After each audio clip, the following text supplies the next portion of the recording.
ស្ត្រីឆ្នើមទាំង20ក្នុងវិស័យជំនួញ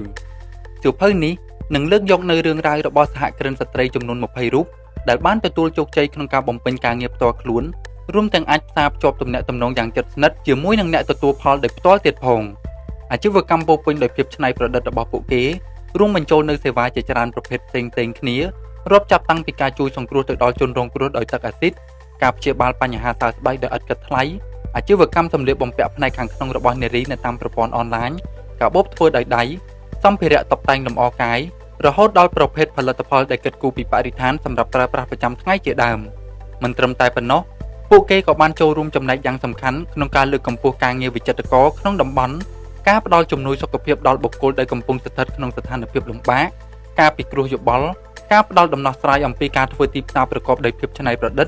ការលើកកម្ពស់កិច្ចសហប្រតិបត្តិការនិងការស្រឡាញ់រាប់អានគ្នារួមបញ្ចូលទាំងការជួយសម្រួលទៅដល់ការរៀបចំពិធីសាសនាជាដើមតើមូលហេតុអ្វីទៅទើបគេចាត់ទុកស្ត្រីទាំង20រូបនេះជាស្ត្រីឆ្នើមតើពួកគេបានធ្វើសកម្មភាពគំរូអ្វីខ្លះឲ្យស័ក្តិសមក្នុងនាមជាស្ត្រីឆ្នើមបែបនេះបើចង់ដឹងកាន់តែច្បាស់មានតែយើងចាប់ផ្ដើមឆ្វេងយល់ពីពួកគេទាំងអស់គ្នាទើបអាចធ្វើសេចក្តីសន្និដ្ឋានជារួមនៅខាងចុងបានអំពីកត្តាដែលជំរុញពួកគេឲ្យទទួលបាននៅនាមជាស្ត្រីឆ្នើមបែបនេះស្ត្រីឆ្នើមទី1មេធាវីគុន្ធីការធ្វើសកម្មភាពដើម្បីបម្រើដល់ការរស់រានឡើងវិញនៃសិល្បៈវប្បធម៌និងសង្គមជាតិមេធាវីគុន្ធីបានបង្កើតអាជីវកម្ម Happy Hands ដើម្បីស្រោចស្រង់សិល្បៈនិងសិប្បកម្មប្រពៃណីក្នុងតំបន់ឲ្យរស់រានឡើងវិញរួមនឹងគោលដៅលើកកម្ពស់សិប្បករនៅទីជនបទស្ត្រីនិងយុវជនដែលពោរពេញដោយសក្តានុពលគោលគំនិតនេះកើតឡើងដោយសារតែផលលំបាករបស់ក្រុមសិប្បករដែលត្រូវបានបង្ខិតបង្ខំឲ្យលក់ផលិតផលរបស់ខ្លួននៅក្នុងតម្លៃទាបហើយមិនសមស្របនឹងកម្លាំងញើសឈាមនិងជំនាញដែលពួកគេមាននោះទេដែលជាហេតុធ្វើឲ្យប៉ះពាល់ដល់ជីវភាពរស់នៅរបស់ពួកគេយ៉ាងខ្លាំងជុំវិញមូលហេតុនៃការបង្កើតអាជីវកម្មដ៏មានគុណតម្លៃមួយនេះលោកស្រីមេធាវីបាននិយាយថាខ្ញុំដឹងភ្លាមៗតែម្ដងថានេះគឺជាអ្វីដែលខ្ញុំត្រូវធ្វើ Happy Hands បានពង្រីកនិងបង្កើតវិធីសាស្ត្រចម្រុះរបស់ខ្លួនដើម្បីផ្សព្វផ្សាយពីសិល្បៈនិងសិប្បកម្មនៅក្នុងប្រទេសរាប់ចាប់តាំងពីការរៀបចំធ្វើសិក្ខាសាលារហូតដល់ការបោះជំហានចូលក្នុងសិល្បៈនិងការទទួលខុសត្រូវចំពោះការផ្គត់ផ្គង់ផលិតផលវាក៏មានរួមបញ្ចូលនូវការបង្កើតថ្មីនៃសាលសិល្បៈសម្រាប់វិចិត្រករនិងការរៀបចំវេទិកាអប់រំបែបបេតិកភណ្ឌសម្រាប់ប្រជាជននៅទីជនបទនិងទីប្រជុំជនជាដើមដោយក្តីពេញចិត្តយ៉ាងខ្លាំងចំពោះវិចិត្រករដែលនាងបានធ្វើការជាមួយសហគ្រិននារីរូបនេះក៏បានផ្សារភ្ជាប់នូវក្តីមោទនៈនិងភាពជោគជ័យរបស់ខ្លួនទៅនឹងសមិទ្ធផលដែលពួកគេសម្រេចបានផងដែរមេធាវីបានខិតខំប្រឹងប្រែងយ៉ាងខ្លាំងក្នុងការស្ដារឡើងវិញនូវសិល្បៈនិងសម្បត្តិបេតិកភណ្ឌជាតិដែលកំពុងស្ថិតនៅក្នុងស្ថានភាពនៃការបាត់បង់វត្តមានយ៉ាងស្ងប់ស្ងាត់ Happy Hands កើតឡើងពីការផ្សារភ្ជាប់រវាងចំណង់ចំណូលចិត្តនិងអាជីវកម្មដែលអាចរកប្រាក់ចំណូលបានច្រើនដូច្នេះវាអាចជាឧទាហរណ៍ដ៏ល្អសម្រាប់អ្នកដែលមានក្តីស្រមៃចង់ក្លាយជាសហគ្រិនដែលអាចសិក្សារៀនសូត្រនិងទទួលបាននូវការជំរុញទឹកចិត្តបន្ថែមទៀតស្ត្រីឆ្នើមទី2 Riya Sharma សម្រស់គឺជាអ្វីដែលលើសពីរូបរាងខាងក្រៅ Make Love Not Scars គឺជាអង្គការមិនមែនរដ្ឋាភិបាលមួយដែលធ្វើការលើការបញ្ឈប់សកម្មភាពហិង្សាដោយប្រើប្រាស់ទឹកអាស៊ីតនិងអំពើហិង្សាគ្រប់ប្រភេទរួមទាំងផ្ដល់ការគាំទ្រដល់អ្នករស់រានមានជីវិតពីស្ថានភាពទាំងនោះ Riya Sharma បានសិក្សាជំនាញផ្នែកសម្រស់នៅមហាវិទ្យាល័យសិល្បៈ Leeds ឬ Leeds College of Art ការត្រឡប់មកកាន់ប្រទេសឥណ្ឌាវិញដើម្បីសិក្សាស្រាវជ្រាវនិងរៀបចំឯកសារសម្រាប់គម្រោងបញ្ចប់ការសិក្សារបស់នាងបានផ្ដល់នូវឱកាសឲ្យនាងប្រែក្លាយទៅជាអ្នកប្រយុទ្ធវ័យក្មេងមួយរូបនាងបានធ្វើដំណើរពាសពេញប្រទេសដើម្បីកត់ត្រាគំរូផ្សេងៗបទពិសោធន៍និងលទ្ធផលពីការរងគ្រោះដោយសារទឹកអាស៊ីតលើស្ត្រីតាមរយៈការបំពេញការងារទាំងនេះនាងបាននិយាយថាដំណើរមួយនេះបានផ្ដល់មកឲ្យខ្ញុំនូវបទពិសោធន៍មួយបន្ទាប់ពីបទពិសោធន៍ជាច្រើនផ្សេងៗទៀតពេលខ្លះខ្ញុំបានដឹងខ្លួនថាខ្ញុំមិនអាចត្រឡប់ទៅដូចដើមវិញទេតាមរយៈការឆ្វេងយល់ស្ថានភាពរបស់អ្នកដែលនៅរស់រានទាំងនោះរួមទាំងការសិក្សាពីទស្សនវិជ្ជាច្បាប់វិទ្យាសាស្ត្រហិរញ្ញវត្ថុសង្គមឬចិត្តសាស្ត្រនៃការរងឥទ្ធិពលពីទឹកអាស៊ីតនិងអត្ថន័យនៃការជួយសង្គ្រោះដល់ជនរងគ្រោះរីយ៉ាបានគិតគូរម្ដងបន្តិចយ៉ាងល្អិតល្អន់ដើម្បីទទួលយកតថភាពដ៏លំបាកនេះអ្នកនៅរស់រានមានជីវិតរាប់រយនាក់បានស្វែងរកជំនួយនិងទីជម្រកពីអង្គការនេះខ្ញុំគិតថាខ្ញុំនឹងសង្គ្រោះពួកគេប៉ុន្តែក្រោយមកខ្ញុំបែរជាយល់ថាពួកគេជាអ្នកដែលជួយខ្ញុំទៅវិញទេពួកគេកំពុងសង្គ្រោះរូបខ្ញុំតាមរយៈការផ្ដល់ព័ត៌មានឆ្វេងយល់ពីភាពមិនចាំបាច់និងទស្សនវិជ្ជាខាងក្រៅដែលពាក់ព័ន្ធនឹងជីវិតហើយពួកគេក៏កំពុងជួយខ្ញុំឲ្យទទួលស្គាល់អ្វី ដែលជាអត្តសញ្ញាណរបស់ខ្ញុំនិងអ្វីដែលខ្ញុំកំពុងមានប្រកបដោយក្តីមោទនៈនៅកំឡុងពេលនៃការបោះជំហានបន្តទៅមុខដើម្បីពិចារណាពីឫសគល់នៃបញ្ហានេះរីយ៉ាបានប្រកាសថានាងនឹងមិនតុបតែងលម្អខ្លួនក្នុងរយៈពេល365ថ្ងៃអង្គការនេះមានសមាជិកស្នូលចំនួន12នាក់នៅក្នុងក្រុមរួមបញ្ចូលទាំងអ្នកដែលរស់រានមានជីវិតពីការរំលោភបំពានដោយប្រើប្រាស់ទឹកអាស៊ីតមួយចំនួនផងដែរដែលបច្ចុប្បន្ននេះពួកគេគឺជាសកម្មជននៅក្នុងសកម្មភាពការងារប្រចាំថ្ងៃរបស់អង្គការរីយ៉ាបានប្រែក្លាយពីសិស្សដែលស្គាល់ខ្លួនឯងតាមរយៈការសិក្សាទៅជាអ្នកប្រយុទ្ធដ៏អង់អាចក្នុងការជួយស្ត្រីឲ្យផុតពីរនាំងឧបសគ្គនៃសម្រស់របស់ពួកគេស្ត្រីឆ្នាំទី3រីឆាសឹងមិត្តភ័ក្តិដែលនៅចាំជួយអ្នករីឆាសឹងបានបង្កើតក្រុមហ៊ុន Yodos ដើម្បីផ្ដល់ការពិគ្រោះតាមប្រព័ន្ធអនឡាញនិងផ្ដល់ប្រព័ន្ធគាំទ្រដល់មនុស្សដែលជួបការលំបាកតាមរយៈអ្នកជំនាញដែលបានឆ្លងកាត់ការបណ្ដុះបណ្ដាលក្នុងនាមជាមនុស្សម្នាក់ដែលមានមហិច្ឆតាខ្ពស់លើផ្នែកវិស្វកម្មក្នុងការរៀបចំបង្កើតសហគ្រាសរបស់ខ្លួននៅក្នុងក្រុងកូតារីឆាទទួលបាននូវបទពិសោធន៍ផ្ទាល់តាមរយៈការសម្លឹងមើលទៅកាន់មនុស្សដែលស្ថិតនៅជុំវិញខ្លួនដែលកំពុងជួបផលលំបាកដោយសារបញ្ហាតានតឹងផ្លូវចិត្តនិងសម្ពាធដែលកើតឡើងពីការងារនិងការសង្ឃឹមទុករបស់ពួកគេកំឡុងពេលនៃការបញ្ចប់ការសិក្សាមិត្តភ័ក្តិរបស់នាងម្នាក់ដែលបានឆ្លងកាត់នូវបញ្ហាផ្លូវចិត្តយ៉ាងធ្ងន់ដែលបណ្ដាលមកពីឱកាសការងារបានសម្រេចចិត្តធ្វើអត្តឃាតនៅវេលាល្ងាចមួយហេតុការណ៍មួយនេះបានក្លាយទៅជាពេលវេលាមួយសម្រាប់រីឆាក្នុងការស្វែងរកមូលហេតុឲ្យបានច្បាស់លាស់ដោយទទួលបាននូវការគាំទ្រពីដៃគូសហការនិងកល្យានមិត្តរបស់នាងគឺគូនីតនិងសាត់ឆាជីតនាងក៏បានចាប់ផ្ដើមបង្កើត Yodos ជាសេវាមួយដែលអាចអនុញ្ញាតឲ្យមនុស្សបញ្ចេញអារម្មណ៍រៀបរាប់ពីបញ្ហារបស់ពួកគេនិងពិភាក្សាដោយធានារក្សានូវអនាមកភាពរួមជាមួយនឹងការឆ្វេងយល់ពីស្ថានភាពនិងគ្មានការចោទប្រកាន់ណាមួយឡើយនាងបានលើកឡើងថា Yodos នៅជាមួយនឹងលោកអ្នកដោយប្រកាន់ខ្ជាប់នូវភាពស្មោះត្រង់និងសេចក្តីទុកចិត្តដែលនេះគឺជាអ្វីដែលពិបាកស្វែងរកណាស់ក្នុងពេលសពថ្ងៃនេះការគ្រប់គ្រងអាជីវកម្មនៅក្នុងវិស័យចិត្តសាស្ត្របែបនេះអាចនឹងផ្ដល់ផលលំបាកយ៉ាងខ្លាំងដល់នាងប្រសិនបើនាងគ្មានចំណេះដឹងពាក់ព័ន្ធនឹងជំនាញនេះទេនាងបានចំណាយពេលអស់ជាច្រើនលើការស្រាវជ្រាវអំពីបញ្ហានិងចំណាយពេលជួបឬតាក់ទងជាមួយនឹងអ្នកជំនាញក្នុងគោលបំណងជួយពង្រឹងដល់ការយល់ដឹងរបស់នាងនៅក្នុងពិភពលោកដែលពោរពេញដោយការប្រកួតប្រជែងនិងគំនិតឯករាជ្យនិយមយ៉ាងខ្លាំងមនុស្សស្ទើរតែគ្រប់គ្នាជួបនៅបញ្ហាអារម្មណ៍ឯកាដូច្នេះហើយទើបនាងបានពំនាំនៅក្តីសង្ឃឹមនិងភាពជាដៃគូយ៉ាងជិតស្និទ្ធទៅក្នុងជីវិតដែលកំពុងត្រូវការជាចាំបាច់នៅរបស់ទាំងនេះនាងបន្ថែមទៀតថាពួកយើងត្រូវតែបន្តយកឈ្នះលើការរឹតបន្តឹងសិទ្ធិសេរីភាពក្នុងការស្វែងរកជំនួយគាំទ្រផ្នែកចិត្តសាស្ត្រនៅក្នុងប្រទេសឥណ្ឌាឲ្យបាន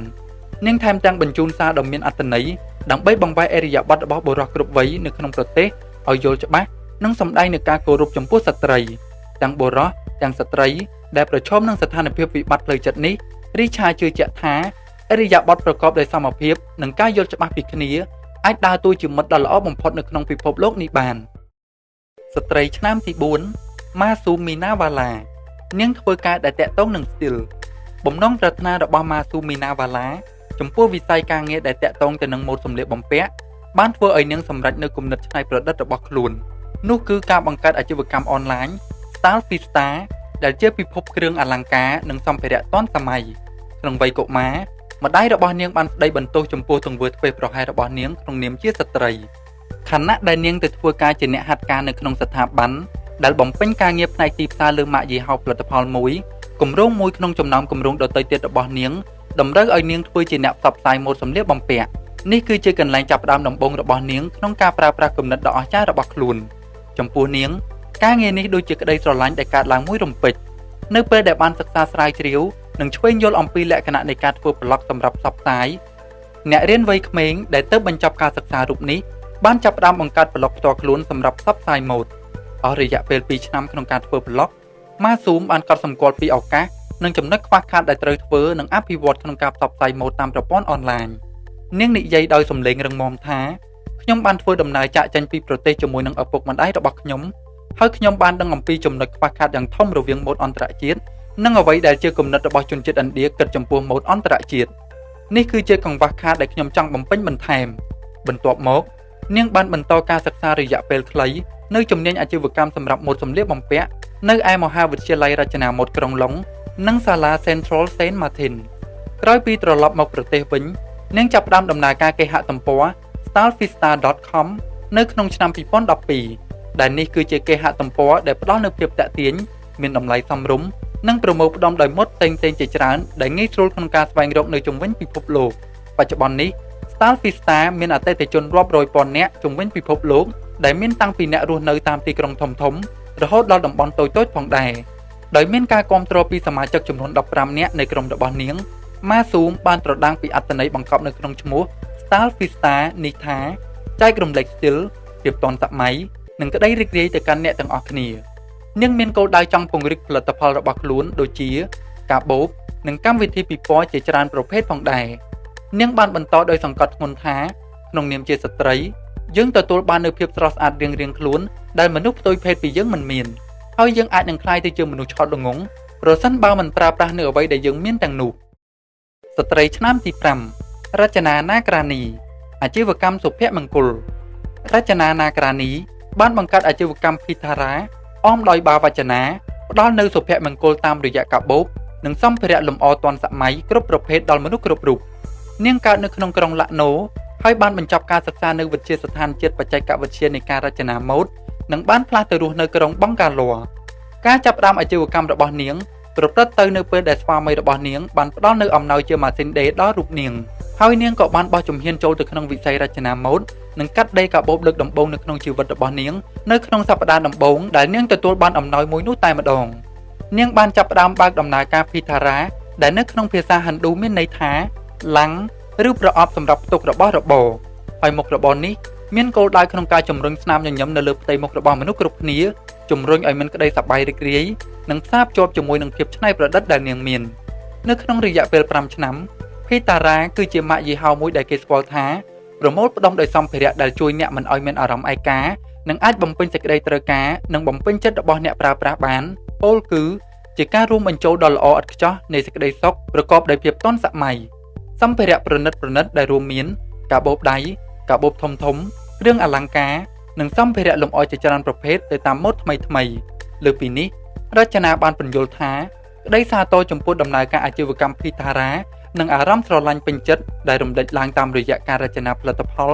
គឺពិតជាអ្វីដែលពួកយើងត្រូវតែចែករំលែកនៅក្នុងបណ្ដុំនៃសុភមង្គលមួយនេះបច្ចុប្បន្ននេះភីតារ៉ាកំពុងរីកដុះដាលកេរ្តិ៍ឈ្មោះនៅក្នុងសហរដ្ឋអាមេរិកចក្រភពអង់គ្លេសប្រទេសម៉ាឡេស៊ីសិង្ហបុរីនិងហុងកុងផងដែរតាមរយៈពិព័រណ៍នៅក្នុងកម្មវិធី Rosemount Australia Fashion Week នាខែឧសភាឆ្នាំ2010ភីតារ៉ាក៏មានវត្តមាននៅក្នុងចំណោមម៉ាកយីហោផលិតផលល្បីៗនៅក្នុងវិស័យរចនាម៉ូដនេះផងដែររចនាសង្ឃឹមថានឹងធ្វើឲ្យភីតារ៉ាមានការទទួលស្គាល់ពីមនុស្សគ្រប់វ័យនិងគ្រប់ស្រទាប់វណ្ណៈនាងបានបញ្ជាក់ថាវាគឺជាវិថីឆ្ពោះទៅភាពទាន់សម័យសម្រាប់មនុស្សចាប់ពីអាយុ17ឆ្នាំដល់70ឆ្នាំស្ត្រីឆ្នាំទី6រីឆាកាតើមានអ្វីដែលចែងចាំងនៅខាងក្រោមដោយមានចក្ខុវិស័យក្នុងការកែប្រែទម្លាប់និងបទពិសោធន៍ទាំងស្រុងនៃការទិញសម្លៀកបំពាក់ផ្នែកខាងក្នុងរបស់ស្ត្រីជនជាតិឥណ្ឌារីឆាបានបង្កើត Zivame ដែលជាហាងលក់សម្លៀកបំពាក់ផ្នែកខាងក្នុងរបស់ស្ត្រីតាមប្រព័ន្ធអនឡាញត្រូវបញ្ចប់ការសិក្សាថ្នាក់បរិញ្ញាបត្រជាន់ខ្ពស់រីឆាបានធ្វើការនៅក្នុងស្ថាប័នព័ត៌មានវិទ្យាមួយកន្លែងដែលមានឈ្មោះល្បីល្បាញនៅក្នុងប្រទេសហើយនាងក៏បានឆ្វេងយល់ស៊ីជម្រៅផ្នែកជាច្រើននៃការធ្វើអាជីវកម្មការបង្កើតម៉ាកយីហោនិងប្រតិបត្តិការផងដែរនាងនិយាយថាខ្ញុំដឹងមកជានិច្ចថាខ្ញុំត្រូវតែបង្កើតអ្វីមួយសម្រាប់ខ្លួនឯងហើយខ្ញុំក៏ដឹងយ៉ាងច្បាស់តាមរយៈបទពិសោធន៍ដែលខ្ញុំមានថាប្រសិនបើខ្ញុំធ្វើអ្វីមួយខ្ញុំត្រូវតែធ្វើវាឲ្យបានទៅដល់អ្នកប្រើប្រាស់ចុងក្រោយបង្អស់សេចក្តីរីករាយពេញចិត្តក្នុងការសិក្សារៀនសូត្រនិងបទពិសោធន៍របស់នាងក្នុងនាមជាអ្នកប្រឹក្សាយោបល់ឲ្យម៉ាកយីហោអន្តរជាតិដែលផលិតសម្លៀកបំពាក់ផ្នែកខាងក្នុងរបស់ស្ត្រីបានចង្អុលបង្ហាញឲ្យនាងដឹងថានេះគឺជាវិស័យដែលនាងកំពុងរង់ចាំនិងត្រូវតែបន្តដំណើរទៅមុខនៅក្នុងឆ្នាំ2011នាងបានសម្ពោធហាងរបស់ខ្លួនដោយដាក់ឈ្មោះថា Zivame ដែលមានន័យថាដល់ពន្លឺដល់ខ្ញុំចង់បង្កើតកន្លែងមួយដែលអាចឲ្យស្ត្រីពេញចិត្តក្នុងការទទួលយកនៅរូបរាងកាយរបស់ពួកគេនិងកសាងសេចក្តីទុកចិត្តដល់ពួកគេហើយក៏ជាកន្លែងដែលពួកគេមិនមានអារម្មណ៍ថាត្រូវបានអ្នកដទៃវាយតម្លៃនិងមិនផ្ដល់ការគោរពចំពោះភាពជាអ្វីមួយចាំបាច់សម្រាប់ពួកគេនោះដែរប៉ុន្តែវាជាកន្លែងដែលផ្ដល់ទៅឲ្យពួកគេនៅសេរីភាពនិងភាពរីករាយចំពោះអ្វីដែលខ្លួនឯងមាន Zivame ត្រូវបានបង្កើតជាទម្រង់អនឡាញដើម្បីរក្សាឯកជនភាពពីសាធារណៈនិងមានគោលបំណងក្នុងការផ្ដល់ចំណេះដឹងទៅកាន់អតិថិជនរបស់ខ្លួនអំពីប្រភេទទំនិញថែមទាំងផ្ដល់ជូននូវការវេចខ្ចប់ដោយភាពប្រុងប្រយ័ត្នទៀតផងនាងធ្លាប់ទទួលបានការហៅចូលពីអ្នកប្រើប្រាស់ដែលមានឈ្មោះហៅក្រៅថាសន្ទុដែលនេះគឺជាការយល់ដឹងអំពីទម្រង់នៃការបញ្ជាទិញនិងភាពពេញចិត្តឬមិនពេញចិត្តរបស់អតិថិជន នៅពេលដែលម្ដាយរបស់រីឆាដឹងជាលើកដំបូងថាកូនស្រីរបស់គាត់កំពុងគ្រប់គ្រងអាជីវកម្មសម្លៀកបំពាក់ផ្នែកខាងក្នុងរបស់ស្ត្រីគាត់ពិតជាមានអារម្មណ៍ភ្ញាក់ផ្អើលប៉ុន្តែទោះបីជាបែបនេះក្តីគាត់ក៏មិនបានបំបាក់ទឹកចិត្តរបស់រីឆាឡើយក្នុងការពង្រីកពីអាជីវកម្មខ្នាតតូចឲ្យក្លាយទៅជាកន្លែងមួយដែលមានមនុស្សធ្វើការច្រើនជាង200នាក់រាល់បុគ្គលិកថ្មីទាំងអស់ត្រូវតែឆ្លងកាត់ការធ្វើតេស្តពាក់ព័ន្ធនឹងចំណេះដឹងសម្លៀកបំពាក់ផ្នែកខាងក្នុងរបស់ស្ត្រីសប្តាហ៍ថ្ងៃនេះ Zivame បានលក់អាយទ្រនាប់លើសពី1ក្នុងពេលត្រឹមតែ1នាទីហើយក៏ជាហាងលក់សម្លៀកបំពាក់អនឡាញដំបូងគេបង្អស់ដែលផ្ដល់ឱកាសដល់ស្ត្រីប្រមាណ 20% នៅក្នុងប្រទេសរបស់ខ្លួនផងដែរស្ត្រីឆ្នាំទី7ស្នេហារ៉ៃសូនីហាងដែលពោពេញដោយក្តីរីករាយស្នេហារ៉ៃសូនីដែលត្រូវបានគេស្គាល់ដោយឈ្មោះហៅក្រៅថា Thapu បានបើកហាងរបស់ខ្លួនជាលើកដំបូងដោយដាក់ឈ្មោះថា Thapu Kidukan ដើម្បីដាក់តាំងបង្ហាញនូវសម្ភារៈប្លែកៗនិងគួរឲ្យអស់សំណើចទាំងរូបរាងទាំងការប្រើប្រាស់ដោយមានជំនាញគណនេយ្យស្តង់ដារច្បាស់លាស់ស្នេហាតែងតែមានបំណងប្រាថ្នាយ៉ាងមុតមាំក្នុងការបង្កើតកន្លែងផ្ទាល់ខ្លួនមួយសម្រាប់ធ្វើការនិងបង្ហាញសមិទ្ធផលរបស់ខ្លួនថ្ងៃមួយនាងបានចាប់ផ្ដើមThapu Kidukanដែលជាទីប្រមូលផ្ដុំនៃពិព័រណ៍ច្នៃប្រឌិតនៅក្នុងតំបន់អភិជននៃតំបន់បន្ទាយក្នុងក្រុងមុំបៃហើយទីនោះជាកន្លែងឆ្លុះបញ្ចាំងពីតថភាពនៃទម្លាប់រស់នៅនិងស្ថានភាពសង្គមផងដែរ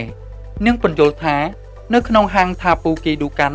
អ្នកមិនត្រឹមតែទទួលបាននូវអ្វីដែលអ្នកគ្រាន់តែចង់បាននោះទេនេះគឺជាទីកន្លែងដែលអ្នកនឹងស្វែងរករបស់ដែលអាចទាក់ទាញការចាប់អារម្មណ៍អ្នករហូតធ្វើឲ្យអ្នកចង់ក្លាយជាម្ចាស់របស់វត្ថុនោះទៀតផងហាងនេះមានតាំងពីសម្ភារៈរាងដូចចានគោះផេះបារីដូចជាបង្គន់រទេះកៅតូចៗបៀក្រដាសសម្ភារៈធ្វើពីលាមកគោជាដើមឡាក់វាគឺជាកន្លែងប្រមូលផ្ដុំដោយភាពអស់សំណោចភាពច្នៃប្រឌិតរចនាបថប្លែកៗពីគ្នាភាពសប្បាយរីករាយនិងផលិតផលរបស់ជនជាតិភាគតិចដែលមានតម្លៃចន្លោះពី40ដល់4000រូបៀគួបផ្សំនឹងការរៀបចំទីកន្លែងតាមការស្រមើស្រមៃហាងនេះបានតុបតែងជញ្ជាំងដោយផ្ទាំងសម្បុកពីងពីងជួរសុំរូបថតនៅតាមសម្បុកនោះរៀបពណ៌ចម្រុះនិងការបង្ហាញគ្រប់ទិសទីដែលជាការជំរុញអតិថិជនឲ្យចំណាយពេលវេលាច្រើននៅក្នុងហាងរបស់នាងបង្ហាញថាទោះបីអតិថិជនជាបុគ្គលមានអាយុ5ឆ្នាំឬ50ឆ្នាំក៏ដោយពួកយើងត្រូវតែធ្វើឲ្យភាពច្នៃប្រឌិតមានភាពរស់រវើកដោយការកើតចេញពីម៉ាកយីហោដ៏ប្លែកគួរឲ្យចាប់អារម្មណ៍មានភាពច្នៃប្រឌិតនិងភាពលេចធ្លោដូចជា Happily Unmarried, Hatha Chap និង Pop ដែលបោះជំហានប្រឡូកនៅក្នុងវិស័យសិល្បៈបច្ចុប្បន្ននេះនាងមានគោលបំណងបង្កើតបណ្ដាញផលិតផលច្នៃប្រឌិតរបស់ខ្លួនថែមទាំងពង្រីកទីផ្សារទៅកាន់តំបន់ផ្សេងៗទៀតនៅក្នុងប្រទេសផងដែរនាងបន្ថែមទៀតថាដោយផ្ដោតសំខាន់លើសារៈសំខាន់ក្នុងការផ្ដល់ភាពងាយស្រួលដល់អតិថិជនហាងរបស់ខ្ញុំជាទម្រង់នៃការរចនាចំពោះយុវវ័យនិងមនុស្សទាំងអស់ដែលមានទេពកោសល្យក្នុងការបង្កើតអ្វីមួយអាចមកស្វែងរកខ្ញុំនិងអាចដាក់តាំងបង្ហាញផលិតផលទាំងនោះនៅហាងរបស់ខ្ញុំបានចូលទៅកាន់គេហទំព័រ www.thapukidukan.com ឬទៅកាន់ហាងដោយផ្ទាល់ដើម្បីទទួលយកក្តីសប្បាយរីករាយភាពប្លែកៗពីផលិតផលទាំងនោះស្ត្រីឆ្នាំទី8ស្វាទីមហេស្វារីនិងសូនីតាចាជូការលើកកម្ពស់ធម្មជាតិសូនីតាចាជូនិងស្វាទីមហេស្វារីគឺជាអ្នកស្រឡាញ់បរិស្ថានដែលបានរួមគ្នាបង្កើតក្រុមហ៊ុន Rustic Art ដែលជាកន្លែងផលិតនិងលក់ផលិតផលប្រើប្រាស់ប្រចាំថ្ងៃដែលគិតគូរពីបរិស្ថាននិងជាផលិតផលសរីរាង្គស្វាទីកើតនៅក្រុងកង់ពួរនិងធំធាត់ពេញវ័យនៅតំបន់ជ្រលងធម្មជាតិ Nainital ភាគខាងជើងប្រទេសឥណ្ឌាហើយនាងមានគោលបំណងពំនាំនៅលក្ខណៈដើមនិងធម្មជាតិទៅក្នុងជីវិតរស់នៅប្រចាំថ្ងៃរបស់មនុស្សមីងរបស់ស្វាទីដែលមានឈ្មោះថាសូនីតារស់នៅតំបន់មួយដ៏មនោរម្យនៃភ្នំមីស័រហើយគាត់បានធ្វើការជាអ្នកបរិស្ថាននិងសហគ្រិនផងដែរពួកគេទាំងពីរចាប់ផ្ដើមបើកអាជីវកម្ម Rustic Art នេះដែលជាការខិតខំប្រឹងប្រែងក្នុងការផ្ដល់ឲ្យនូវជីវិតបែបធម្មជាតិរួមនឹងការថែទាំសុខភាពផ្ទាល់ខ្លួននិងកុមារនិងផលិតផលសម្អាតដែលសុទ្ធសឹងជាផលិតផលគិតគូរដល់បរិស្ថានទាំងការផលិតទាំងការប្រើប្រាស់ដោយជឿជាក់ថាការផ្លាស់ប្ដូរនិងឥទ្ធិពលដ៏ខ្លាំងក្លាចាប់ផ្ដើមឡើងដំបូងពីក្នុងរង្វង់គ្រួសារនិងមនុស្សជិតស្និទ្ធជុំវិញខ្លួនពួកគេទាំងពីរនេះចាប់ផ្ដើមចែករំលែកគំរូផលិតផលទៅកាន់មិត្តភ័ក្តិនិងក្រុមគ្រួសារហើយក៏បានបន្តដំណើរលើវិថីមួយនេះបន្ទាប់ពីទទួលបានមតិវិជ្ជមានពីអ្នកទាំងអស់នោះក្តីសារទររបស់ពួកគេដែលមានស្រាប់ពីធម្មជាតិបានធ្វើឲ្យពួកគេរីករាយនិងសហការជាមួយនឹងដៃគូប្រកួតប្រជែងផ្សេងទៀតដែលមានបំណងជួយចែករំលែកខ្លឹមសារអប់រំអំពីបរិស្ថាននិងមានបំណងក្នុងការបង្កើតផលិតផលដែលបម្រើឲ្យប្រយោជន៍ស្រដៀងគ្នាបណ្ដាផលិតផលទាំងនោះបង្កប់នូវសារអប់រំសំខាន់ដែលជួយបង្កើនការយល់ដឹងអំពីវត្ថុធាតុដើមនិងលក្ខណៈពិសេសរបស់ផលិតផល រួមទាំងបង្កើតនូវភាពតាក់ទាញក្នុងការផ្លាស់ប្ដូរការរស់នៅបែបធម្មជាតិវិញគេសង្ឃឹមថានឹងអាចបង្កើតទីកន្លែងផលិតនៅក្នុងតំបន់មហារាស្ត្រានាពេលអនាគតអ្នកអាចស្វែងរកផលិតផលថែទាំសុខភាពរាងកាយសក់និងកុមារដែលជាផលិតផលគិតគូរពីបរិស្ថាននិងផលិតផលចេញពីគ្រឿងផ្សំធម្មជាតិសុទ្ធសាធតាមរយៈគេហទំព័រ www.rusticart.in ស្ត្រីឆ្នាំទី9 Alicia Souza សិល្បៈនៃជីវិត Alicia Souza មានទេពកោសល្យពីធម្មជាតិជាអ្នកសិល្បៈនិងជាវិចិត្រករដ៏មានជំនាញដែលកន្លងមកនាងបានបម្រើការងារឲ្យក្រុមហ៊ុនជាច្រើនដូចជា Google, Yahoo, Penguin, Cadbury, AOL និងក្រុមហ៊ុនដទៃទៀតដែលមាននៅក្នុងបញ្ជីអតិថិជនរបស់នាង Alicia Souza គឺជាតារារះដ៏លេចធ្លោមួយរូបនៅក្នុងចំណោមអ្នកដទៃនៅក្នុងវិស័យគំនូរដែលមានជំនាញនិងភាពប៉ិនប្រសប់ខ្ពស់ក្នុងប្រទេសឥណ្ឌាអមដោយភាពរស់រវើកនិងឥរិយាបថដ៏គួរឲ្យគោរពទៀតផងការងារសិល្បៈដំបូងបង្អស់របស់នាងបានលេចរូបរាងឡើងនៅពេលដែលនាងមានអាយុត្រឹមតែ3ឆ្នាំប៉ុណ្ណោះនាងត្រូវបានគេពណ៌នាថា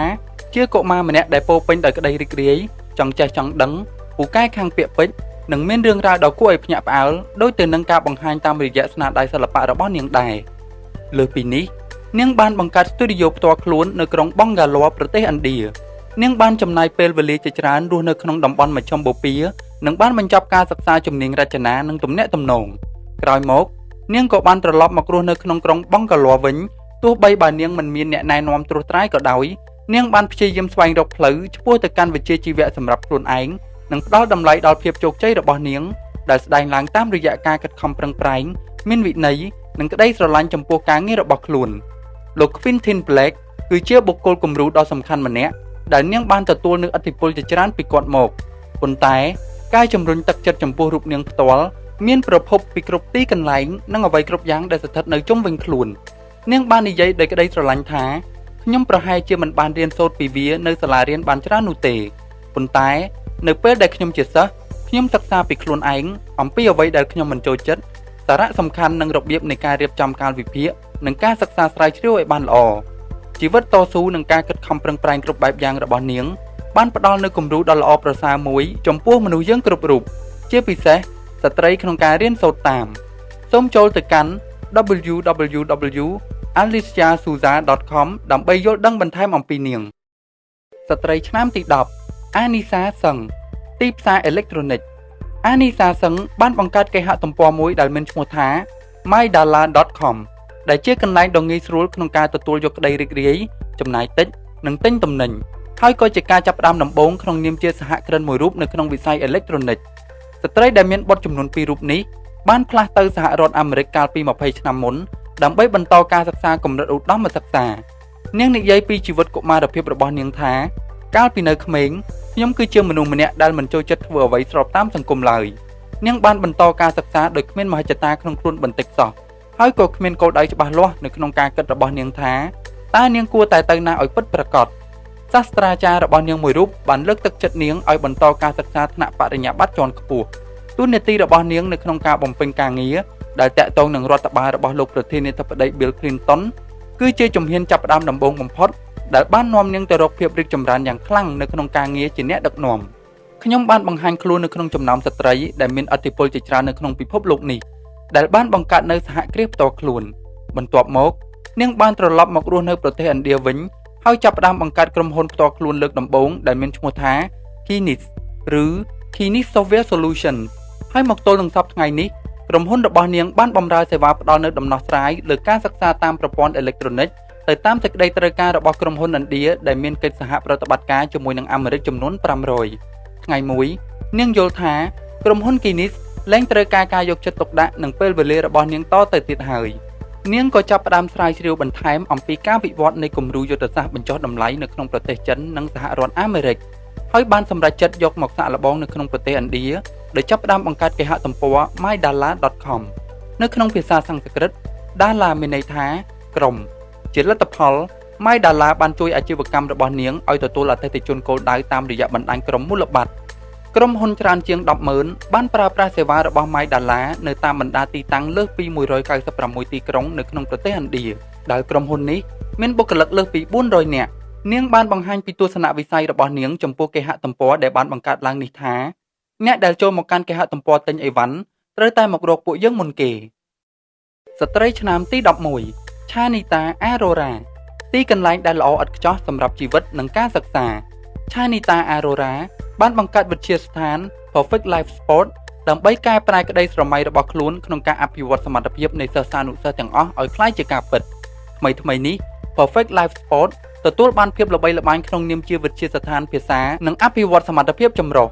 នាងបានបញ្ចប់ការសិក្សាថ្នាក់បរិញ្ញាបត្រនិងបន្តស្វែងរកក្តីស្រមៃរបស់ខ្លួននៅប្រទេសអាល្លឺម៉ង់ដើម្បីបន្តការសិក្សាថ្នាក់បរិញ្ញាបត្រជាន់ខ្ពស់តាមរយៈអាហារូបករណ៍ល្បីមួយដែលមានឈ្មោះថា Erasmus Mundus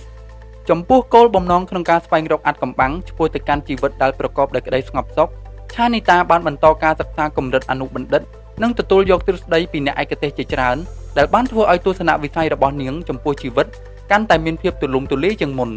នៅទីបំផុតនាងក៏បានក្លាយទៅជាគ្រូបង្រៀនម្នាក់ដែលប្រកបដោយវិជ្ជាជីវៈច្បាស់លាស់នាងក៏បានចាប់ផ្ដើមសរសេរប្លុកនិងចងក្រងដោយហ្មត់ចត់អំពីគំនិតរឿងរ៉ាវខ្លីៗពីតថភាពជីវិតនិងទស្សនៈដែលតាក់ទងនឹងការធ្វើទំនាក់ទំនងដោយផ្ដោតលើផ្នែកចិត្តសាស្ត្រនៅក្នុងវិស័យអប់រំ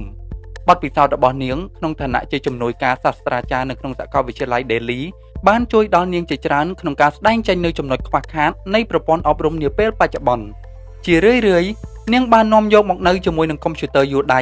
និងម៉ាស៊ីនបញ្ចាំង slide ឬ projector កំឡុងពេលបង្រៀននៅសាកលវិទ្យាល័យ Delhi ដើម្បីបង្កបរិយាកាសសិក្សាឲ្យកាន់តែមានការប្រស្រ័យទាក់ទងគ្នាល្អនិងស្របទៅតាមតថភាពជាក់ស្ដែងនៅទីបំផុត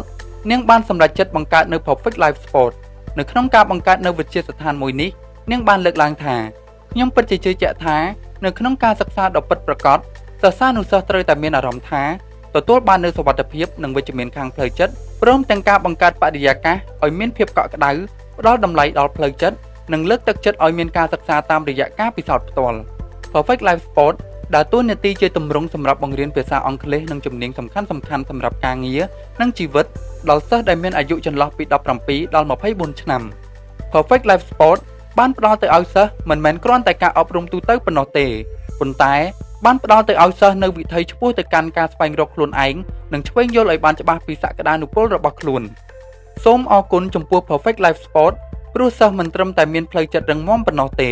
ពួកគេថែមទាំងទទួលបាននូវការអភិវឌ្ឍយ៉ាងគួរឲ្យកត់សម្គាល់នៅក្នុងការសិក្សារបស់ពួកគេផងដែរក្រៅពីការរៀបចំសន្និសីទនិងសិក្ខាសាលាសម្រាប់សិស្សានុសិស្ស Perfect Life Sport ក៏បានបង្រៀននូវមុខវិជ្ជាជាច្រើនដែលទាក់ទងនឹងការគ្រប់គ្រងផ្លូវចិត្តនិងអារម្មណ៍ផងដែរស្ត្រីឆ្នាំទី12 Fala Randerian អ្វីៗគ្រប់យ៉ាងស្ថិតនៅក្នុងសៀវភៅដ៏ល្អរបស់នាង Fala Randerian គឺជាអ្នកដែលស្រឡាញ់ការអានហើយកម្មវិធីអភិវឌ្ឍខួរក្បាលកុមារ My Little Chatterbox ដែលនាងបានបង្កើតឡើងបានជួយលើកទឹកចិត្តកុមារឲ្យបង្កើតទម្លាប់ស្រឡាញ់ការអានបណ្ណាល័យសាធារណៈដែលមានឈ្មោះថា The Reading Room បានផ្ដល់នូវសៀវភៅជាច្រើនទម្រង់និងច្រើនប្រភេទ Fala តែងតែចងចាំទុកក្នុងចិត្តថានាងនឹងបង្កើតសហគ្រាសផ្ទាល់ខ្លួននៅថ្ងៃណាមួយក្តីស្រមៃនេះកើតចេញពីការរួមបញ្ចូលគោលបំណងរបស់នាងចំនួន2គឺការចូលចិត្តអានសៀវភៅនិងអំណាននិងក្តីស្រឡាញ់ដែលនាងមានចំពោះកុមារដូច្នេះហើយនាងសម្រេចចិត្តបង្កើត My Little Chatterbox នៅក្នុងឆ្នាំ2012ដែលជាអាជីវកម្មខ្នាតតូចថ្មីមួយដែលបានផ្ដល់ឲ្យកុមារនៅឱកាសក្នុងការពង្រឹងសមត្ថភាពទំនាក់ទំនងក្លឹបអំណាននិងរៀនពីការបញ្ចេញសូរសំឡេងFalaបានពន្យល់ថាកុមារត្រូវការសកម្មភាពដែលសប្បាយរីករាយនិងមានភាពច្នៃប្រឌិតដែលជាកត្តាជំរុញក្តីស្រមៃធ្វើឲ្យពួកគេមមាញឹកនឹងការអានហើយស្វែងរកនូវភាពខ្លាំងក្លារបស់ខ្លួនតាមរយៈសៀវភៅជាច្រើនក្នុងវ័យ30ឆ្នាំនាងបានបញ្ចប់ការសិក្សាលើជំនាញទំនាក់ទំនងសហគ្រាសនិងបានក្លាយទៅជាអ្នកជំនាញក្នុងការបណ្ដុះបណ្ដាលលើការបញ្ចេញសូរសំឡេងនៅខណៈដែលនាងបានចាប់ផ្ដើមកម្មវិធី My Little Chatterbox ដោយមានគោលបំណងក្នុងការជំរុញកុមារឲ្យអាននិងផ្សារភ្ជាប់កុមារទៅនឹងការស្រឡាញ់សៀវភៅ My Little Chatterbox ក៏ផ្ដល់នូវទម្រង់ដ៏ប្លែកមួយសម្រាប់កុមារក្នុងការឆ្វេងយល់ពីការបញ្ចេញសំឡេងនិងវេយ្យាករណ៍បង្កើតនូវបទពិសោធន៍ជាក់ស្ដែងក្នុងការអាននិងចែករំលែកចំណេះដឹងដែលបានមកពីការអានសៀវភៅបន្ទាប់ពីដំណើរអស់រយៈពេល3ឆ្នាំស្ថាប័នរបស់នាងមានគម្រោងពង្រីកវិសាលភាពរបស់ខ្លួនតាមរយៈការលក់សិទ្ធិបើកអាជីវកម្មឬ franchise នាងនិយាយដោយមានមោទនភាពថាកូនប្រុសរបស់ខ្ញុំបានចូលរៀននៅក្នុងកម្មវិធី My Little Chatterbox ផ្នែកបញ្ចេញសំឡេងមុនពេលដែលគាត់មានអាយុ4ឆ្នាំហើយបន្ទាប់ពីគាត់បានចំណាយពេលរៀនអស់រយៈពេល4ឆ្នាំកន្លះមកគាត់អាចអាននិងប្រកបបានយ៉ាងស្ទាត់ជំនាញឥឡូវនេះ My Little Chatterbox ត្រូវបានប្ដូរមកជា The Reading Room វិញដែលកម្មវិធីថ្មីនេះ បានរួមបញ្ចូលនៅបណ្ណាល័យនិងកន្លែងអង្គុយអានសៀវភៅហើយក៏ជាទីដែលកុមារអាចមកអាននិងចុះឈ្មោះជាសមាជិកដើម្បីខ្ចីសៀវភៅនិងគាំទ្រឪពុកម្ដាយឲ្យជួយលើកកម្ពស់អ្នកអានសៀវភៅឲ្យបានច្រើនឆ្វេងយល់បន្ថែមនៅលើគេហទំព័រ www.mylirolchatterbox.in ស្ត្រីឆ្នាំទី13 Geethika Chada ការងារបង្កើតស្នាដៃឯក Geethika Chada បានបញ្ចប់ការសិក្សាលើជំនាញគ្រប់គ្រងរូបភាពប្រកបដោយជោគជ័យហើយនាងបានប្រើប្រាស់ចំណេះដឹងនិងបទពិសោធន៍ទាំងអស់របស់នាងក្នុងតួនាទីជាអ្នកពិគ្រោះយោបល់អំពីរូបភាពដើម្បីជួយសម្រួលនិងផ្ដល់ឲ្យអតិថិជនជាបុគ្គលនិងស្ថាប័ននៅសមត្ថភាពក្នុងការបង្កើនសមិទ្ធផលល្អឯកផ្ទាល់ខ្លួនតាមរយៈកម្មវិធី Imagini នាងមានទីកន្លែងកំណើតនៅក្នុងរដ្ឋ Haryana ហើយបានបន្តការសិក្សាថ្នាក់បរិញ្ញាបត្រមុខជំនាញវិទ្យាសាស្ត្រកុំព្យូទ័រពីមហាវិទ្យាល័យ Mirandahau នៃសាកលវិទ្យាល័យ Delhi ក្នុងជីវភាពជាកសិករបែបប្រពៃណីនិងដោយសារការខិតខំព្យាយាមក្នុងនាមជាបង្គោលសម្រាប់ឪពុកម្ដាយរបស់ខ្លួននាងបានអភិវឌ្ឍខ្លួនក្លាយជាអ្នកចេះដឹងដែលប្រកបដោយភាពវៃឆ្លាតម្នាក់នាងតែងតែទទួលបានការគាំទ្រយ៉ាងកក្រឹកកក្រែងពីសំណាក់អ្នកគាំទ្រនៅសោភ័ណភាពនិងភាពច្នៃប្រឌិតនៃស្នាដៃរបស់នាងហើយនាងត្រូវបានអនុញ្ញាតឲ្យចូលរៀននៅវិទ្យាស្ថានបច្ចេកវិទ្យាម៉ូដនៅឯក្រុងអ៊ីដេរ៉ាបាតនាងរំលឹកថាខ្ញុំនៅតែចងចាំពេលវេលាដែលឪពុករបស់ខ្ញុំនិងខ្ញុំបានចូលទៅកាន់ទីធ្លានៃមហាវិទ្យាល័យនោះគាត់បានសួរខ្ញុំថាតើខ្ញុំចង់បកក្រោយដែរឬទេបន្ទាប់ពីបានប្រឡូកចូលទៅក្នុងការងារមួយចំនួននៅក្នុងវិស័យម៉ូដលំដាប់ខ្ពស់និងហាងល្បីៗនៅក្នុងប្រទេសរួចមកនាងបានរៀបអាពាហ៍ពិពាហ៍និងត្រឡប់ទៅនៅក្រុងអ៊ីដេរ៉ាបាតវិញដើម្បីចាប់ផ្ដើមអាជីវកម្ម Imagini ដែលជាអាជីវកម្មប្រឹក្សាយោបល់ផ្នែករូបភាពនិងសេវាតុបតែងលម្អឈានមុខគេនៅក្នុងប្រទេសឥណ្ឌាតាមរយៈការងារជាទីប្រឹក្សាជាច្រើនទាំងលក្ខណៈបុគ្គលទាំងការរៀបចំជាសិក្ខាសាលាឬការបណ្ដុះបណ្ដាលផ្សេងៗអាជីវកម្ម Imagini ជាកន្លែងដែលប្រមូលផ្ដុំដោយមនុស្សដែលមានជំនាញក្នុងការកសាងអត្តសញ្ញាណផ្ទាល់ខ្លួនឲ្យបានល្អនៅក្នុងការគ្រប់គ្រងរូបរាងខាងក្រៅរបស់ពួកគេទម្លាប់កាយវិការនិងការប្រស័យតាក់ទងជាដើម Geethika បានបង្ហាញពីទស្សនវិស័យរបស់ខ្លួនថាគោលដៅរបស់ពួកយើងគឺជួយមនុស្សក្នុងការស្វែងរកឲ្យឃើញនៅលក្ខណៈដែលល្អបំផុតសម្រាប់ពួកគេនាងនិយាយបន្តទៀតដោយភ្ជាប់នឹងសេចក្តីថ្លែងអំណរគុណចំពោះការគាំទ្រពីស្វាមីរបស់នាងថាការរក្សាតុល្យភាពរវាងការងារនិងជីវិតផ្ទាល់ខ្លួនបានគឺជាពរជ័យនៃចំណងដៃអាពាហ៍ពិពាហ៍របស់យើងដែលជាមូលហេតុនៃការជួយគ្នាទៅវិញទៅមកមិនថាមានអ្វីកើតឡើងក៏ដោយចំពោះមនុស្សមួយចំនួនការស្វែងរកឲ្យដឹងថាខ្លួនឯងជានរណាគឺអាចនឹងគ្រប់គ្រាន់ចំពោះពួកគេក្នុងការពង្រឹងខ្លួនឯងឲ្យកាន់តែមានថាមពលស្ត្រីឆ្នាំទី14 Pankhuri Srivastava ស្វែងរកគេហដ្ឋាននៅក្នុង Grab House Pankhuri Srivastava បានចាប់ផ្ដើមអាជីវកម្មអនឡាញ Grab House ដែលអនុញ្ញាតឲ្យម្ចាស់ផ្ទះនិងអ្នកដែលមានបំណងជួលផ្ទះផ្សព្វផ្សាយពីសេចក្តីត្រូវការផ្ទាល់ខ្លួននៅក្នុងការដាក់លក់ឬជួលផ្ទះដោយមិនមានពាក់ព័ន្ធនឹងឈ្មួញកណ្ដាលឬកម្រៃសេវាអ្វីឡើយនាងបានបញ្ចប់ការសិក្សាថ្នាក់បរិញ្ញាបត្រវិស្វកម្មផ្នែកវិទ្យាសាស្ត្រកុំព្យូទ័រនៅក្រុងបូប៉ាល់នាងត្រូវបានគាំទ្រនិងជំរុញទឹកចិត្តដោយឪពុកម្ដាយរបស់នាងតាំងពីនៅវ័យក្មេងមកម្ល៉េះក្នុងការឆ្វេងយល់ពីកីឡាការទស្សនាភាពយន្តការរាំច្រៀងការសិក្សានិងការងារស្ម័គ្រចិត្តជាដើមនាងបានស្ម័គ្រចិត្តធ្វើជាគ្រូបង្រៀនអស់រយៈពេល2ឆ្នាំនៅក្នុងអង្គការក្រៅរដ្ឋាភិបាលមួយបន្ទាប់មកនាងមានបំណងចង់ចាប់ផ្ដើមបង្កើតអ្វីម្យ៉ាងដោយខ្លួនឯងផ្ទាល់វិញម្ដងនៅពេលនាងមានអាយុ23ឆ្នាំនាងបានបង្កើត Grab House ក្រោមការសហការជាមួយនឹងលោកប្រាទិកស៊ូខ្លាវាគឺជាអាជីវកម្មបែបអនឡាញដែលជួយមនុស្សក្នុងការស្វែងរកផ្ទះទៅតាមសេចក្តីត្រូវការរបស់ខ្លួនទាំងការរចនាទាំងតម្លៃនិងទីតាំងដោយមិនមានការគិតសេវាឈ្នួលកណ្ដាលឡើយបច្ចុប្បន្ននេះ Grab House ដំណើរការបាននៅក្នុងទីក្រុងចំនួន7ហើយនិងរកប្រាក់ចំណូលបាន$13 លានសហរដ្ឋអាមេរិកឥឡូវនេះ Grab House មានក្រុមការងារលើសពី80នាក់ដែលក្នុងនោះមានបុគ្គលិកនារីលើសពី 40% លើសពីនេះតាំងពីចាប់ផ្ដើមធ្វើការរហូតមកទល់នឹងពេលនេះមិនមានបុគ្គលិកណាម្នាក់បានលាលែងពីការងារឡើយប៉ាន់ខូរីបានលើកឡើងថាមានរបស់ជាច្រើនណាស់ដែលយើងត្រូវធ្វើនិងមនុស្សជាច្រើនដែលយើងត្រូវតាក់ទងនៅក្នុងពិភពលោកនេះពួកយើងទាំងអស់គ្នាត្រូវតែប្រឈមមុខនិងព្រមធ្វើគ្រប់យ៉ាងទោះបីបើមិនដឹងច្បាស់ថានឹងទទួលបានជោគជ័យកម្រិតណាក៏ដោយអ្នកត្រូវតែដឹងថាឥឡូវនេះគឺជាពេលវេលាដ៏ល្អបំផុតស្ត្រីឆ្នាំទី15 Rasi Narang បំពេញក្តីស្រមៃរបស់ពួកគេអាជីវកម្ម Heads Up Hotels មានកំណើតចេញពីគំនិតច្នៃប្រឌិតប្រកបដោយក្តីស្រឡាញ់របស់ Rasi Narang ក្នុងគោលបំណងបំពេញសេចក្តីត្រូវការក្នុងការផ្គត់ផ្គង់ទំនិញចាំបាច់និងផ្ដាច់មុខសម្រាប់សត្វចិញ្ចឹមនាងធ្លាប់ជាសមាជិកក្រុមធនធានមនុស្សនៅក្នុងអង្គការល្បីឈ្មោះមួយនៅក្រុងឡុងហើយបានត្រឡប់ទៅកាន់ប្រទេសឥណ្ឌាវិញបន្ទាប់ពីនាងបានរៀបការរួច ទន្ទឹមនឹងនេះនាងមានគោលបំណងចង់ធ្វើអ្វីម្យ៉ាងដោយខ្លួនឯងពោលគឺអ្វីដែលធំថ្មីនិងលេចធ្លោនិងអ្វីដែលអាចធ្វើឲ្យខុសប្លែកគេបាននៅខណៈដែលនាងកំពុងមើលថែសារ៉ាដែលជាសត្វចិញ្ចឹមដ៏គួរឲ្យស្រឡាញ់របស់នាងដែលនាងចាត់ទុកថាជាសមាជិកគ្រួសារម្នាក់ដែលនោះនាងយល់ឃើញថាទីផ្សារនៅក្នុងប្រទេសឥណ្ឌាមិនទាន់មានការផ្គត់ផ្គង់នៅសេចក្តីត្រូវការសម្រាប់សត្វចិញ្ចឹមបានគ្រប់គ្រាន់នោះឡើយដូច្នេះនាងក៏បានសម្រេចចិត្តបង្កើត Heads Up for Tails នៅក្នុងឆ្នាំ2008ប៉ុន្តែចាប់ផ្ដើមលក់នៅផលិតផលមួយមុខគត់តែប៉ុណ្ណោះនាងបានបើកហាងជាលក្ខណៈអនឡាញនាពេលដំបូងហើយនាងក៏បន្តបើកហាងជាច្រើនកន្លែងទៀតត្រឹមតែ1ឆ្នាំប៉ុណ្ណោះដែលនៅក្នុងហាងនោះបានចាប់ផ្ដើមវិវត្តទៅលក់ផលិតផលជាច្រើនមុខរាប់ចាប់តាំងពីក្រែដេកជួយសម្រួលដងខ្លួនប្រឡាយឆ្កែដែលអាចសរសេរបញ្ជាក់ព័ត៌មានផលិតផលសុខភាពសម្ភារៈតុបតែងនិងសម្លៀកបំពាក់ព្រមទាំងស្នាដៃរចនាដែលគួរឲ្យចាប់អារម្មណ៍និងប្លែកៗផងដែរផ្ទុយទៅវិញនាងយល់ថានេះគឺជាបន្ទុកដ៏ធ្ងន់ណាស់ក្នុងការគ្រប់គ្រងដោយឯកឯងប្រសិនបើខ្ញុំមានហិរញ្ញវត្ថុរឹងមាំនៅពេលនោះ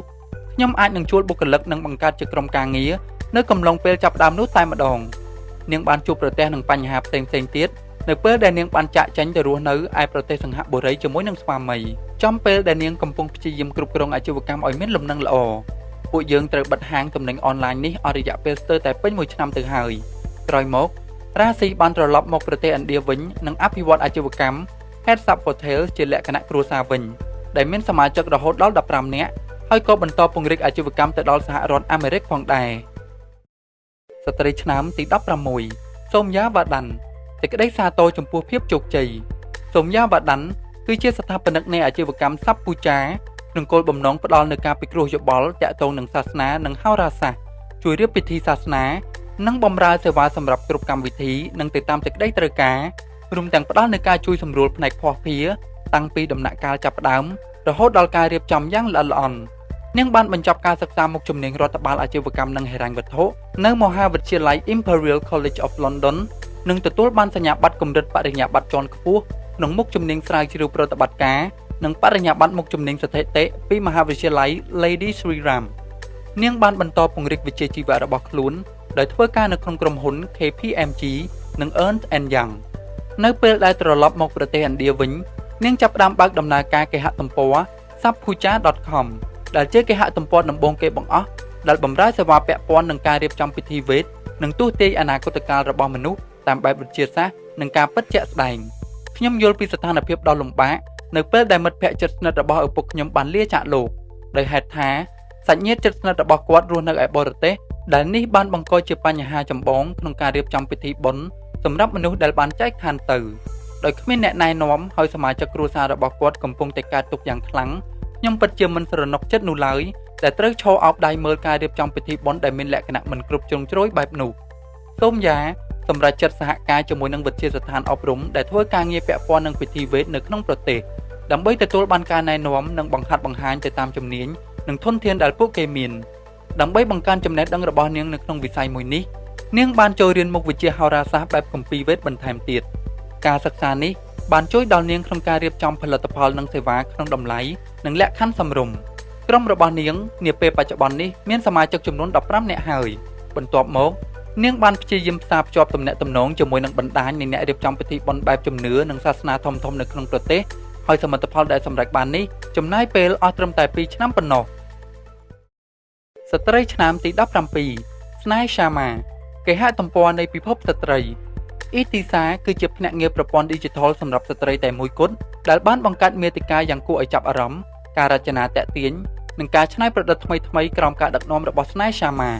នាងមានទីកន្លែងកំណើតនិងចំនួនវ័យលូតលាស់នៅតំបន់ជ្រលងដ៏ស្រស់ស្អាតមួយកន្លែងនៅស៊ីមឡាភាគខាងជើងប្រទេសឥណ្ឌានិងបានផ្លាស់ប្ដូរទៅរស់នៅក្រុងបង់កាឡូដើម្បីបន្តការសិក្សាថ្នាក់បរិញ្ញាបត្រជាន់ខ្ពស់នៅក្នុងវ័យ23ឆ្នាំនាងបានសហការចូលរួមបង្កើតក្រុមហ៊ុនទីផ្សារបែប Digital មួយក្នុងរយៈពេល2ឆ្នាំនៃការចាប់ផ្ដើមដំបូងនោះនាងមិនទាន់មានការជឿជាក់លើខ្លួនឯងគ្រប់គ្រាន់ក្នុងការគ្រប់គ្រងនោះទេហើយមានបំណងចាប់ផ្ដើមសារជាថ្មីដោយមានការជ្រោមជ្រែងស្មារតីខ្លះៗពីសៀវភៅដ៏ល្បីឈ្មោះមួយគឺ Lean In ការផ្លាស់ប្ដូរខ្លួនឯងរបស់អ្នកនិពន្ធ Sheryl Sandberg នាងបានចាប់ផ្ដើមបង្កើតទម្រង់ថ្មីមួយសម្រាប់ស្ត្រីនៅក្នុងពិភពទីផ្សារ Digital ដោយដាក់ឈ្មោះថា Itisa នាងពន្យល់ថាគ្រប់គម្រោងរបស់ពួកយើងត្រូវបានជំរុញគុណភាពដោយភាពច្នៃប្រឌិតនិងត្រូវបានលើកកម្ពស់ប្រកបដោយបច្ចេកទេសនិងភាពជាក់ស្ដែង ដំបូងឡើយនាងបានទទួលការបដិសេធពីអតិថិជននិងដៃគូពាក់ព័ន្ធដោយសារតែការបម្រើសេវាផលិតផលផ្ដាច់មុខសម្រាប់តែមនុស្សស្រីនេះត្រូវបានគេចាត់ទុកថាគ្មានភាពតាក់ទាញនិងឥតប្រយោជន៍ក្រោយមកអាជីវកម្មនេះបានវិវត្តខ្លួនដោយមានក្រុមការងារចំនួន10នាក់ក្នុងរយៈពេល1ខែពួកគេបានផ្លាស់ប្ដូរយ៉ាងខ្លាំងនៅពេលដែលពួកគេទទួលបានអតិថិជនអន្តរជាតិមកពីតំបន់នៅទ្វីបអាហ្វ្រិកដោយការចំណាយអស់ថវិកាប្រមាណ10លានរូពីក្នុងរយៈពេល7ខែនៃប្រតិបត្តិការពួកគេទទួលបាននិងមានអតិថិជនច្រើនជាង20ក្រុមនាងក៏គ្រោងពង្រីកវិសាលភាពរបស់ខ្លួនទៅក្នុងអនុវិស័យចំនួន3ផ្សេងទៀតដែលកំពុងមានភាពចាំបាច់នៅក្នុងទីផ្សារដូចជាលក្ខណៈ Digital អាចចល័តបាននិងអាចស្លៀកពាក់បាននាងត្រូវបានគាំទ្រដោយមិត្តភ័ក្តិនិងស្វាមីរបស់នាងដែលគាត់ក៏បានបើកដំណើរការអាជីវកម្មផ្ទាល់ខ្លួនមួយដែរស្ត្រីឆ្នើមទី18សួប៊ីមហាច័ន្ទសម្រស់លើពីស្បែកខាងក្រៅបណ្ឌិតសួប៊ីមហាច័ន្ទទទួលបានការជំរុញទឹកចិត្តឲ្យបង្កើតអាជីវកម្ម The Metal Care ដើម្បីផ្ដល់ដំណោះស្រាយក្នុងការថែទាំសុខភាពស្បែកដែលមានភាពងាយស្រួលក្នុងការទទួលយកសេវានិងមានតម្លៃសមរម្យហើយថែមទាំងផ្ដល់នូវការពិគ្រោះដោយឥតគិតថ្លៃផងដែរសួប៊ីគឺជាអ្នកជំនាញនឹងស្រាវជ្រាវយ៉ាងសកម្មព្រមទាំងជាអ្នកពិគ្រោះរោគសើស្បែកប្រកបដោយវិជ្ជាជីវៈនិងជាសហគ្រិនមួយរូបដ៏មានថាមពលលើពីនេះនាងបានបញ្ចប់ការសិក្សាថ្នាក់បរិញ្ញាបត្រផ្នែកឱសថសាស្ត្រនិងវះកាត់ហើយក៏ជាសិស្សឆ្នើមប្រចាំសាកលវិទ្យាល័យផងដែរដោយមានការចោទជាសំណួរជាច្រើនញឹកញាប់អំពីផលិតផលថែរក្សាសុខភាពស្បែកដ៏ល្អបំផុតវិធីសាស្ត្រព្យាបាលដ៏ល្អបំផុតនិងការព្យាបាលដែលអាចធ្វើនៅផ្ទះតាមប្រភេទស្បែកជាដើមទើបនាងមានអារម្មណ៍ថាវាជាសេចក្តីត្រូវការចម្បងក្នុងការចូលឲ្យជ្រៅទៅក្នុងវិស័យសិក្សាស្រាវជ្រាវនិងការពិសោធន៍ដើម្បីស្វែងរកចម្លើយដោយខ្លួនឯងនាងបាននិយាយតាក់ទងនឹងវិស័យថែទាំសុខភាពស្បែកថាការធ្វើឲ្យខ្លួនអ្នកក្មេងជាងវ័យ5ឆ្នាំមិនមែនត្រឹមតែការប្រើប្រាស់គ្រីមធម្មតាឬឱសថអាចគ្រប់គ្រាន់នោះទេប៉ុន្តែវាត្រូវតែមានការចូលរួមពីអ្នកជំនាញផ្នែកសម្រស់និងមានជំនួយពីប្រព័ន្ធកុំព្យូទ័រនៅពេលដែលខ្ញុំបានឆ្វេងយល់ហើយខ្ញុំដឹងខ្លួនថាវាដល់ពេលហើយដែលខ្ញុំត្រូវតែស្វែងរកដំណោះស្រាយដែលត្រឹមត្រូវនិងច្បាស់លាស់សម្រាប់បញ្ហាស្បែកនាងបានបង្កើតប្លុកសម្រាប់ផ្ដល់ជាដំបូន្មានក្នុងការថែទាំស្បែកដែលអាចឲ្យអ្នកចូលអានបានដោយសេរីនេះគឺជាការពិគ្រោះដោយឥតគិតថ្លៃលើកដំបូងបង្អស់អំពីការថែទាំស្បែកតាមរយៈប្រព័ន្ធអនឡាញនិងបើកចំហដល់មនុស្សគ្រប់គ្នាប្លុកនេះក៏បានវិវត្តទៅជាគេហទំព័រ themetalcare.com នៅក្នុងឆ្នាំ2012ដែលជាគេហទំព័រអនឡាញខុសប្លែកពីគេអមដោយការផ្ដល់ជំនួយវិទ្យាសាស្ត្រប្រកបដោយវិជ្ជាជីវៈដល់ឱកាសសំណួរចម្លើយនិងឆ្វេងយល់ពីព័ត៌មានរបស់ផលិតផលល្អនិងត្រឹមត្រូវដោយឥតគិតថ្លៃទៀតផងរាល់ដំណាក់កាលនីមួយៗរបស់ The Metal Care គឺជាការព្យាយាមកសាងជំនឿចិត្តដល់អតិថិជនតាមរយៈការឆ្វេងយល់អំពីសេចក្តីត្រូវការរបស់ពួកគេនៅក្នុងទំនាក់ទំនងរបៀបនេះអតិថិជនត្រូវបានលើកទឹកចិត្តឲ្យព្យាយាមប្រើប្រាស់ផលិតផលដែលត្រឹមត្រូវនិងណាត់ជួបជាមួយនឹងអ្នកពិគ្រោះនៅតាម clinic សម្រាប់ទទួលបានការព្យាបាលបន្ថែមតាមបែបទំនើបសួប៊ីក៏បានប្រឈមមុខនឹងការមិនពេញចិត្តជាច្រើនអំពីការផ្ដល់សេវាពិគ្រោះដែលឥតគិតថ្លៃនេះព្រោះវាបានបង្កផលប៉ះពាល់ដល់អ្នកប្រកបអាជីវកម្មដូចគ្នាខ្ញុំតែងតែសង្កេតឃើញស្ត្រីដែលស្ថិតនៅជុំវិញខ្លួនខ្ញុំមានការអល់អាចនឹងចាប់ផ្ដើមធ្វើការដោយខ្លួនឯងពីព្រោះពួកគេមិនចង់មានបញ្ហាជាមួយនឹងគ្រួសាររបស់ពួកគេឡើយប៉ុន្តែខ្ញុំតែងតែពន្យល់ប្រាប់ពួកគេថាការចាប់ផ្ដើមការងារដោយខ្លួនឯងនឹងផ្ដល់មកឲ្យយើងនូវភាពឯករាជ្យនិងការយល់ដឹងដែលនឹងធ្វើឲ្យយើងមានអារម្មណ៍ខ្លាំងក្លាជាងមុននិងមានកម្លាំងចិត្តក្នុងការរក្សាតុល្យភាពនៅក្នុងជីវិតស្ត្រីឆ្នើមទី19 Thinaga ធ្វើឲ្យប្រសើរឡើងនូវរសជាតិនៃការបង្កើតថ្មី Thinaga គឺជាស្ថាបនិករបស់ Pink Lemonade ដែលជាភ្នាក់ងារច្នៃប្រឌិតផ្ដោតលើទំនាក់ទំនងមាតិកានិងការរចនាកាលពីប្រមាណឆ្នាំកន្លងទៅនេះស្ត្រីវ័យក្មេងរូបនេះបានបំពេញការងារដូចគ្នាទៅនឹងវិស្វករផ្សេងទៀតនៅក្នុងវិស័យវិទ្យាសាស្ត្រកុំព្យូទ័រនៅកំឡុងពេលដែលខ្ញុំបំពេញការងារក្នុងវិស័យបច្ចេកវិទ្យាខ្ញុំដឹងខ្លួនថាខ្ញុំចាប់អារម្មណ៍នឹងការងារផ្នែកសរសេរនិងទំនាក់ទំនងដូច្នេះនាងក៏បានសម្រេចចិត្តបន្តការសិក្សាថ្នាក់បរិញ្ញាបត្រជាន់ខ្ពស់ផ្នែកទីផ្សារនិងទំនាក់ទំនងដោយប្រើប្រាស់ថ្វីដៃនៃការសរសេររបស់នាងក្នុងនាមជាអ្នកធ្វើការឯករាជ្យនាងបានបន្តបោះពុម្ពផ្សាយស្នាដៃរបស់នាងបានចំនួន300ប្រតិបត្តិក្នុងរយៈពេល2ឆ្នាំស្របពេលដែលភាពពេញនិយមនៃពាណិជ្ជកម្មបែបអេឡិចត្រូនិកបានរីកដុះដាលឡើងនៅក្នុងប្រទេសឥណ្ឌានាងបានទទួលការងារធ្វើនៅក្នុងកន្លែងដ៏ល្បីឈ្មោះមួយក្នុងក្រុងបង់កាឡូដែលនាងចាប់ផ្ដើមដឹកនាំក្រុមស្មេនៅក្នុងប្រទេសចំនួន350នាក់និងធ្វើការងារដែលតាក់ទងនឹងការជ្រើសរើសរៀបចំនិងចេញផ្សាយមាតិកានៅលើគេហទំព័រផងដែរបន្ទាប់មកនាងបានបង្កើត Pink Lemonade ដែលជាភ្នាក់ងារឯកទេសនៅលើគេហទំព័រការថតចម្លងការរចនានិងការបម្រើសេវាអតិថិជននាងពន្យល់ថាពួកយើងគឺជាភ្នាក់ងារធ្វើការដោយបេះដូង ក្រោមកិច្ចប្រតិបត្តិការបានរយៈពេល5ឆ្នាំភាពច្នៃប្រឌិតដែលជាការងារចម្បងបានចាប់ផ្ដើមពង្រីកវិសាលភាពនៅតាមតំបន់ដែលស្ថិតនៅក្រៅក្រុងបង់កាឡូទៅទៀត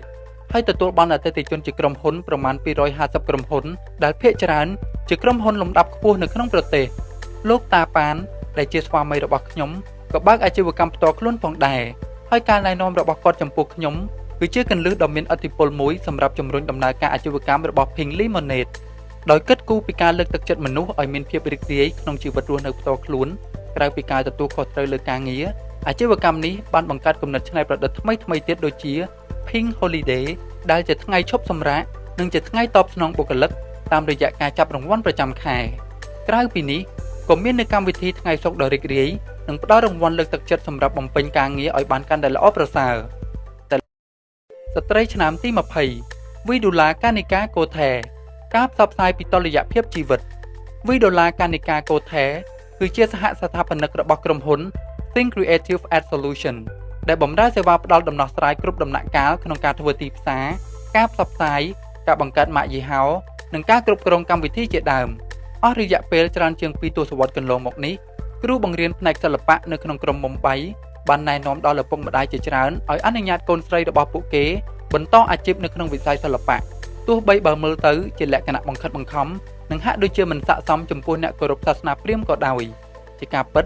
គ្មាននរណាម្នាក់នៅក្នុងគ្រួសារនៃជនជាតិឥណ្ឌាដែលបានចូលប្រឡូកក្នុងវិស័យសិល្បៈហើយដាក់វាជាជម្រើសការងារចម្បងនោះឡើយវីឌូឡាបានសិក្សាផ្នែកសិល្បៈអនុវត្តនិងប្រព័ន្ធផ្សព្វផ្សាយ Digital ដែលជាឯកទេសមួយដែលនាងស្រឡាញ់ហើយថែមទាំងទទួលបានបទពិសោធន៍ពីភ្នាក់ងារផ្សព្វផ្សាយមួយចំនួនផងដែរ